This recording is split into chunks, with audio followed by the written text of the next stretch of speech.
Il y a 15 ans, il n'y avait ici qu'un coteau en jachère, une pente qui glissait doucement vers les eaux du lac d'Apremont.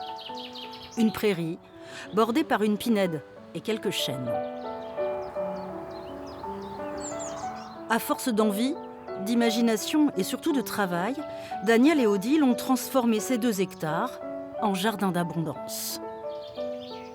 On n'a pas voulu faire un jardin exotique, on a voulu ancrer le jardin dans le paysage d'ici, de la région, avec le climat qu'on a, avec le terrain qu'on a.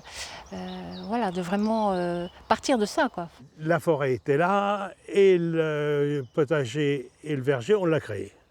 Voilà, c'est devenu le jardin d'Alquinos. C'est un jardin vivrier où on a planté à peu près 2000 arbres et arbustes, 800 variétés différentes. Le jardin d'Alquinos est placé sous la protection de personnages et de dieux de la mythologie grecque en lien avec la nature. Déméter, Priape, le Cyclope ou encore Io. Les sculptures de Daniel veillent sur les bosquets, les arbustes ou le verger. On va faire des groseilliers. Mais pour préserver toutes ces plantations, et notamment son potager, le couple mise surtout sur une alliée de taille, la permaculture. Ici, pas de chimie, pas d'insecticides, mais du bon sens et de l'observation. Les 2 grands principes de la permaculture, les 2 grands, après on fait ce qu'on veut, c'est ne jamais la bêcher et toujours laisser la terre couverte, été comme hiver. Ça empêche la terre de sécher et de conserver toutes ces bonnes choses en dessous. Pailler les bacs, là entre autres, ça permet d'arroser 4 fois moins souvent qu'un terrain ordinaire, quoi.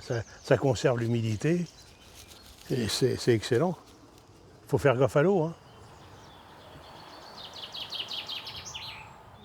Le problème ici, c'est la nature.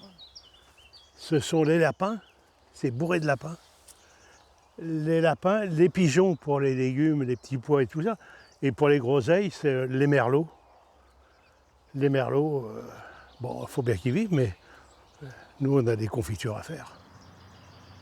Les oiseaux, quand ils ne mangent pas les groseilles, sont pour Odile et Daniel de précieux auxiliaires, notamment à l'orée de la pinède.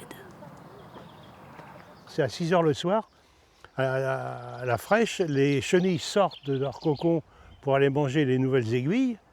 Et là, les mésanges charbonnières uniquement, parce que c'est les plus grosses, vont attaquer le nid. Et elles tuent la reine qui se trouve à l'intérieur, et après les autres crèvent. Et en 4 ans, depuis 4 ans, on n'a plus de chenilles processionnaires dans les pins. Mais on a mis 30 nichoirs et on les nourrit l'hiver. Déambuler dans ces jardins vous amènera immanquablement vers le domaine presque exclusif d'Odile.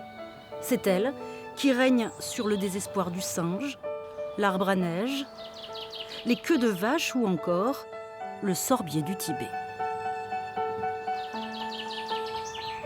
En fait, on a vraiment fait le choix d'avoir des arbustes fleuris. Pas des plantes vivaces ou des annuelles, mais vraiment des arbustes qui restent beaux toute l'année. Ça va être aussi bien, du coup, ce que je disais, les azalées, les camélias, etc. Et puis après, on a les hortensias qui vont prendre le relais. On a les roses, là, quand même aussi, qui sont très belles.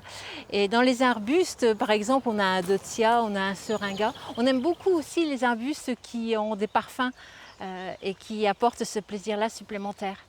Parce que le parfum, plus les couleurs, plus l'esthétique, c'est le paradis, quoi.